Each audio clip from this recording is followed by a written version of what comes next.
नमस्कार प्यारे साथियों, स्वागत है आपका अपने YouTube चैनल परतक क्लासेज में। आज हम पढ़ने जा रहे हैं बहुत ही शानदार टॉपिक के बारे में, वह बहुपेज प्रणाली। बहुपेज प्रणाली में क्या होगा कि दो या दो से अधिक पेज होंगे, उसे हम क्या कहेंगे, बहुपेज या पॉलीपेज। ठीक है, तो इसकी परिभाषा को किस प्रकार से लिखेंगे, दो या दो से अधिक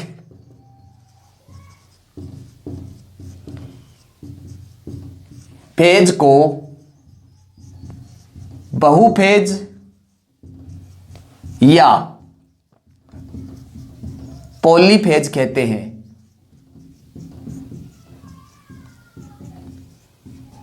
इसमें सबसे बड़ी बात यह है कि इसमें जो वोल्टेज और फ्रीक्वेंसी का जो मान होता है वो एक समान होता है।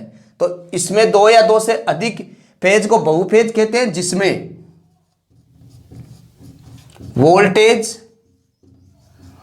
और आवृत्ति का मान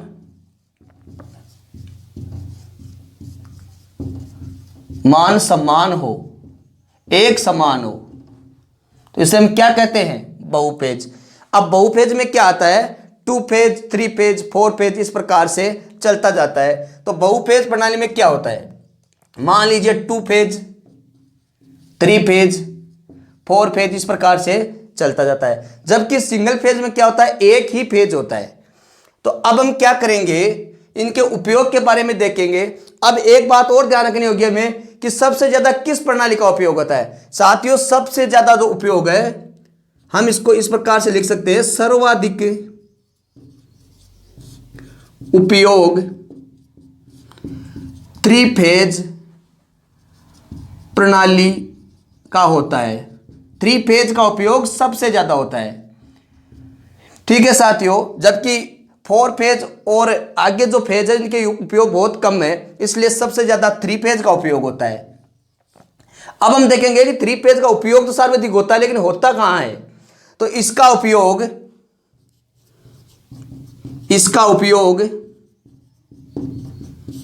मशीनों में सबसे ज्यादा होता है, जबकि सिंगल पेज का उपयोग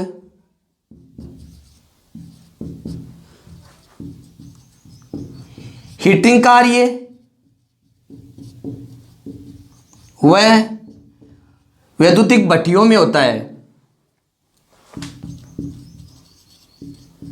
वैद्युतिक भट्टियों में होता है।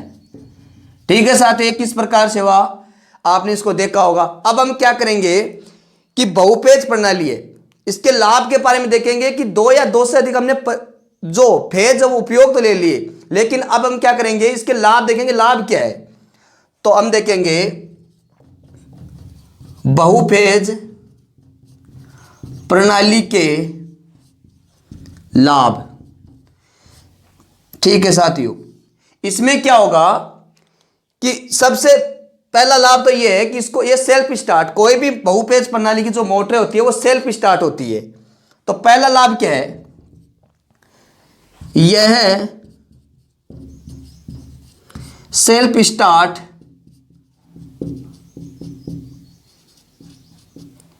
या इसके द्वारा जो भी मोटर होती है वो क्या होती है, सेल्फ स्टार्ट होती है, स्वचालित होती है। जबकि सिंगल पेज मोटर होती है वो सेल्फ स्टार्ट नहीं होती है। जबकि single page motor self start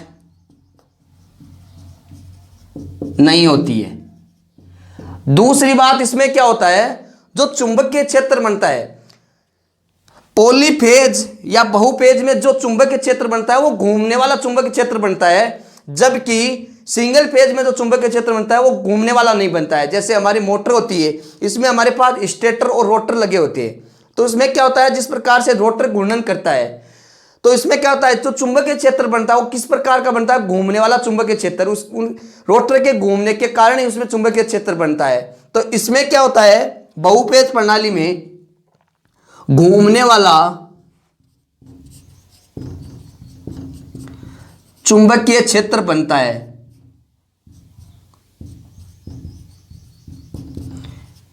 जबकि सिंगल पेज जो भी मोटर होती है सिंगल फेज में घूमने वाला चुंबकीय क्षेत्र नहीं बनता है, क्योंकि एक ही फेज है इसलिए। अब हम क्या करेंगे, इसके टॉर्क के बारे में देखेंगे कि किस प्रकार से सिंगल फेज मोटरों का टॉर्क होता है और किस प्रकार से थ्री फेज का टॉर्क होता है। तो अब देखेंगे हम टॉर्क के बारे में, सिंगल फेज और थ्री फेज के टॉर्क के बारे में देखेंगे।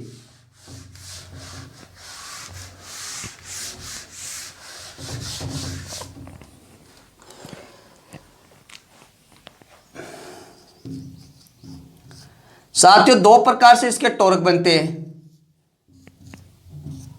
मान लीजिए हम थ्री फेज की बात कर रहे हैं, तो थ्री फेज में जो टॉर्क बनता है वो बनता है स्मूथ टॉर्क, जबकि थ्री फेज में जो टॉर्क बनता है वो बनता है स्मूथ टॉर्क, जबकि सिंगल फेज में जो टॉर्क बनता है वो बनता है रफ टॉर्क। इससे हमारे ध्यान में एक बात आई होगी कि स्मूथ टॉर्क और रफ टॉर्क का मतलब क्या हुआ। थ्री फेज जो भी मोटर होती है वो क्या होती है, जैसे ही हम स्विच को ऑन करते हैं वो आराम से स्टार्ट होती है, जबकि सिंगल फेज जो भी मोटर होती है इसको स्टार्ट करने के बाद वो तुरंत स्टार्ट हो जाती है। इसका मतलब ये तेज गति से चलती है, तो इसका टॉर्क क्या हुआ, रफ टॉर्क हुआ। जबकि स्मूथ टॉर्क का मतलब हुआ कि ये आराम से चलती है, स्विच को ऑन करने के बाद आराम से चलती है, तो ये हुआ स्मूथ टॉर्क। अब हम देखेंगे इसके बाद जो सिंगल फेज मोटर है, सिंगल फेज में क्या होता है और थ्री फेज में क्या होता है कनेक्शन में। इसमें क्या होता है, लाइट, फैन व लोड, इसके लिए हमें अलग अलग कनेक्शन की आवश्यकता होती है।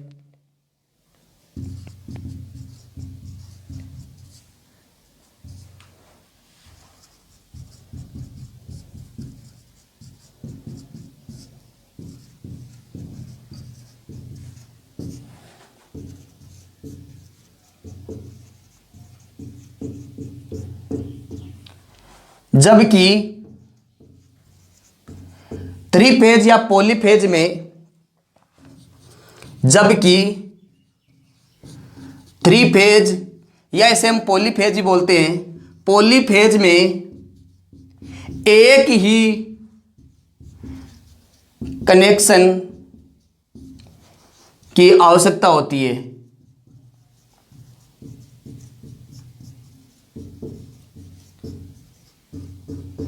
बहुफेज में टू फेज के बारे में पढ़ेंगे कि जो बहुफेज प्रणाली है इसमें टू फेज और थ्री फेज वो किस प्रकार से कार्य करते हैं। बहुफेज प्रणाली में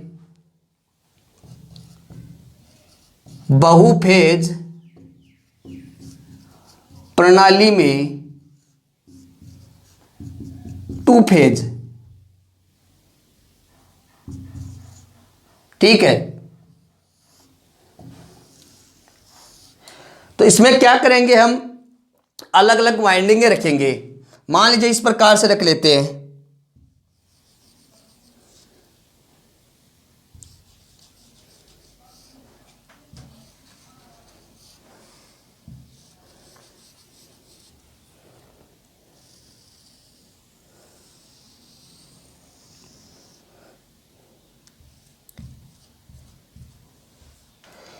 इसमें हमने क्या किया है, अलग अलग वाइंडिंगें रखी है, और जो हमने कुंडलियां अलग अलग रखी है वो एक दूसरे के 90 डिग्री पर है, ठीक है। इसमें क्वेश्चन पूछा जाता है कि टू फेज में दो कुंडली के बीच में जो एंगल बनता है वो कितने डिग्री का बनता है। एग्जाम में क्वेश्चन पूछा जाता है आमतौर पर। सबसे बड़ी बात तो ये कि टू फेज में वोल्टेज व फ्रीक्वेंसी का मान एक समान होना चाहिए। दूसरी बात कि इसमें जो वाइंडिंग लगी होती है वो एक ही फॉर्मर पर लगी होनी चाहिए, जो वाइंडिंग लगी होती है। तीसरी बात कि वाइंडिंग में जो भी लपेटों की संख्या है वो समान होनी चाहिए। तो इसमें क्या लिखेंगे, इनकी कुंडलियों में लपेटों की संख्या एक समान होनी चाहिए। एग्जाम में ये क्वेश्चन पूछा जाता है, टू फेज में दो वाइंडिंग है वो एक दूसरे के 90 डिग्री पर लगी होती है, या दोनों के बीच में जो 90 डिग्री का फेज अंतराल होता है। ठीक है साथियों, तो हमने क्या पढ़ा है, बहुफेज प्रणाली में टू फेज पढ़ा है। अब हम क्या करेंगे, बहुफेज प्रणाली में थ्री फेज पढ़ेंगे।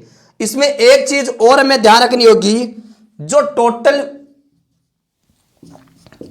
ईएमएफ उसका यदि हम मान निकाले तो टू फेज में टोटल ईएमएफ का जो मान निकलेगा √2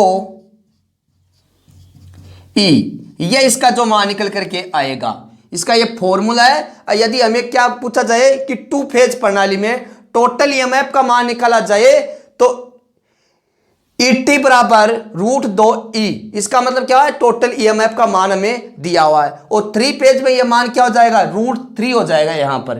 तो हम क्या करेंगे, अब बहुफेज प्रणाली में थ्री फेज के बारे में पढ़ेंगे। अब थ्री फेज में क्या करेंगे, इसमें भी पहला पॉइंट है, इसमें भी वोल्टेज व फ्रीक्वेंसी या आवर्ती का मान एक समान होना चाहिए।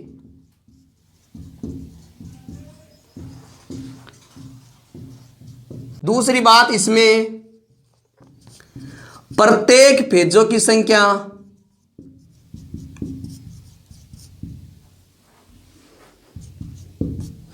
एक समान होनी चाहिए।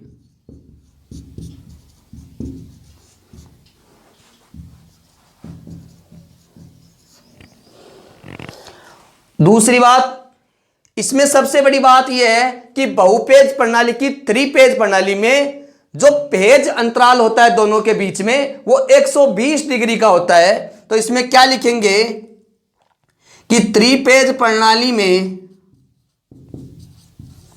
जो फेज अंतराल होता है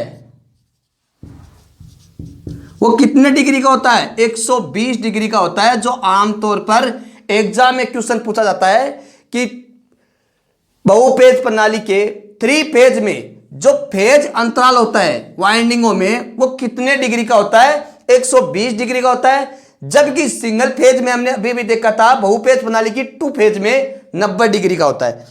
इसके बाद हम देखेंगे फेज अंतराल, लाइन वोल्टेज, फेज वोल्टेज किस प्रकार से होंगी।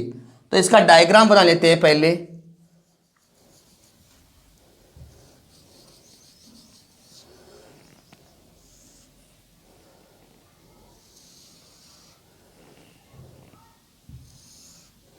ठीक है, यहां है, यहां क्या है, यहां न्यूट्रल लिख दिया हुआ है हमें।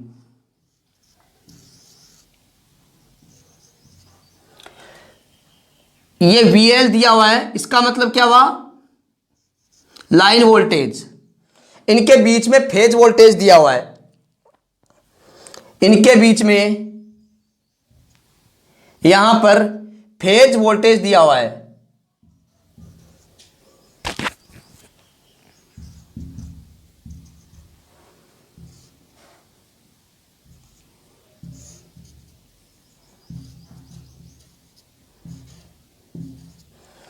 यहां हमारे पास फेज वोल्टेज है, यहां फेज वोल्टेज है, यहां क्या है, लाइन वोल्टेज। तो हम देखेंगे फेज वोल्टेज क्या है और लाइन वोल्टेज क्या है, इसकी परिभाषा के बारे में देखेंगे। फेज वोल्टेज क्या है,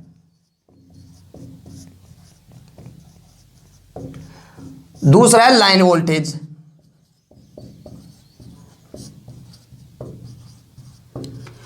इन दोनों को हम इस डायग्राम से पहचानेंगे, ये किस प्रकार से बनेगा।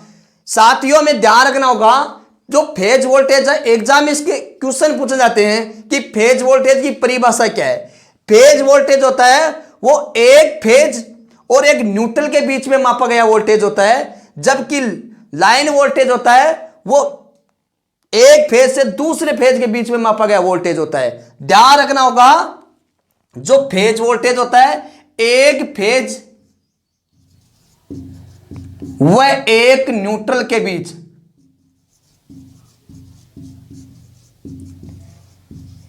मापा गया वोल्टेज होता है, वो क्या होता है? Phase voltage. और हुआ कैसे देख लीजिए एक बार, एक फेज वोल्टेज, इसकी हम परिभाषा पढ़ रहे हैं। फेज वोल्टेज होता क्या है? एक फेज और एक न्यूट्रल के बीच में पढ़ रहे हैं हम। ध्यान से देखना होगा किस प्रकार से। एक फेज और एक न्यूट्रल, एक फेज और एक न्यूट्रल, इनके बीच में जो वोल्टेज मापे जाते हैं उसे हम क्या कहते हैं? फेज वोल्टेज कहते हैं। जबकि लाइन वोल्टेज किसे कहते हैं? दोनों फेजों के बीच मापे गए वोल्टेज होते हैं। दोनों फेजों के बीच मापे गए जो वोल्टेज होते हैं उसे हम क्या कहते हैं? Line voltage. ठीक है साथियों, ये क्या है? Line voltage. इसमें न्यूट्रल नहीं आता है। तो हम क्या करेंगे? दोनों फेजों के बीच मापे गए वोल्टेज क्या है? Line voltage. इसमें हम क्या कर रहे हैं? एक फेज ये रहा, एक फेज ये रहा, इन दोनों के बीच माप रहे हैं तो वो क्या है? Line voltage. एक फेज और एक न्यूट्रल के बीच में माप रहे हैं तो वो क्या है? Phase voltage. अब इसके बाद हम पढ़ेंगे लाइन धारा के बारे में और फेज धारा के बारे में। लाइन धारा, फेज धारा, इसका मतलब क्या हुआ? दूसरी है फेज धारा। जो लाइन धारा होती है वो एक लाइन के बीच में मापी गई धारा होती है। एक लाइन के बीच मापी गई धारा क्या होती है? लाइन धारा। जबकि फेज धारा क्या होती है? एक फेज के मध्य मापी गई धारा। एक फेज के मध्य मापी गई धारा क्या कहलाती है? फेज धारा। एग्जाम में क्वेश्चन पूछे जाते हैं कि फेज धारा क्या है, लाइन धारा क्या है, फेज वोल्टेज क्या है, लाइन वोल्टेज क्या है। तो इसके बारे में हमने देख लिया। अब हम देखेंगे इनके कुल पावर के बारे में। कुल पावर किस प्रकार से ज्ञात करेंगे? कुल पावर बराबर PT.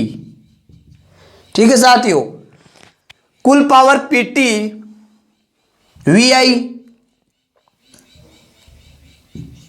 3 VP IP cos theta. कुल पावर का जो मान होता है, जो फॉर्मूला होता है वो क्या होता है? PT बराबर टोटल पावर बराबर 3 VP IP cos theta. VP IP क्या है? Phase voltage. और क्या VP क्या है? IP क्या है? फेज धारा। फेज धारा और फेज वोल्टेज। ठीक है। और 3 फेज की हम बात करें तो 3 आ रहे हैं, 3 VP IP cos थीटा। और यह कुल पावर का फॉर्मूला है। ठीक है। अब हम पढ़ेंगे संतुलित लोड और असंतुलित लोड के बारे में। संतुलित लोड, दूसरा होता है असंतुलित लोड। यदि तीनों फेजों पर लोड का मान एक समान हो तो वह क्या कहलाता है? संतुलित लोड। यदि तीनों फेजों पर लोड का मान असमान हो तो वो क्या कहलाता है? असंतुलित। तो लिख लीजिए, यदि तीनों फेजों पर लोड का मान एक समान हो तो क्या कहलाता है? संतुलित लोड। यदि तीनों फेजों पर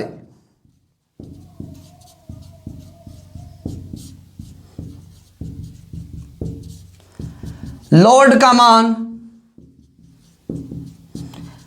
असंतुलित हो, असमान हो, तीनों लोडों पर यदि तीनों फेजों पर लोड का मान असमान हो, का मान असमान हो या भिन्न भिन्न हो तो क्या कहलाता है? असंतुलित लोड कहलाता है। यह बात आपको ध्यान में रखनी होगी। अब हम पढ़ेंगे कि जो फेज अनुक्रम है वो किस प्रकार से होगा, आर वाई बी किस प्रकार से होता है। तो हम पढ़ेंगे इसके फेज अनुक्रम के बारे में कि यदि क्लॉकवाइज में घुमाया जाता तो क्या आएगा और एंटी क्लॉकवाइज में घुमाएंगे तो किस प्रकार से क्या आएगा। तो अब देखेंगे हम फेज अनुक्रम।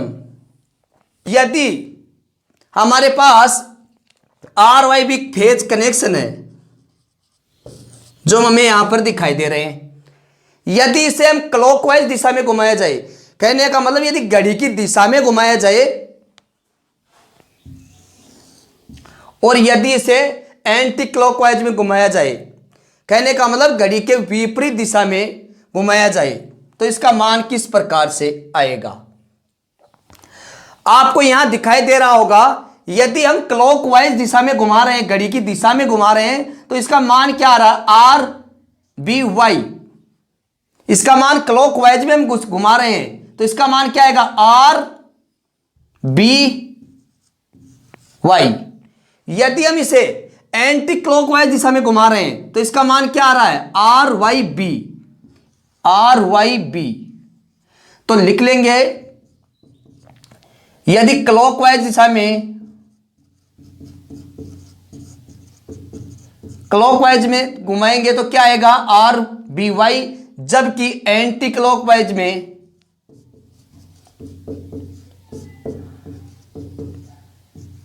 दिशा में घुमाएंगे तो इसका मान आएगा आर वाई बी। जो आमतौर पर हम गलती करते हैं इस जगह पर, हम क्या करते हैं कि क्लॉकवाइज पर आर वाई भी कर देते हैं।